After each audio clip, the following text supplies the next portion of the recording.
Prima noutate pe care dorim să vă prezentăm astăzi sunt criteriile de mărime ale entităților raportoare de situații financiare.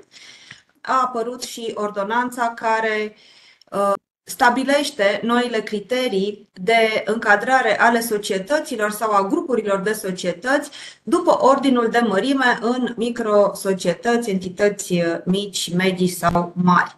Atenție la declararea prin declarația 112, pentru că începând cu 1 ianuarie 2023 trebuie să declarăm ca și sume neimpozabile indemnizațiile de delegare de taxare acordate în limitele de deductibilitate, indemnizația de detașare transnațională acordată în limita de deductibilitate și prestații primite pentru clauza de mobilitate, din nou acordate în limita de deductibilitate. Și dacă avem toate aceste trei categorii peste plafon, atunci aceste sume sunt toate declarate ca sume impozabile în declarația 112.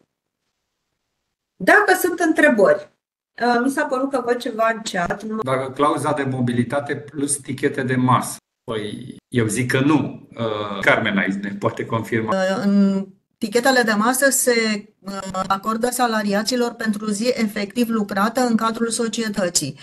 Fiind în deplasare, primește fie diurnă, fie indemnizație de mobilitate.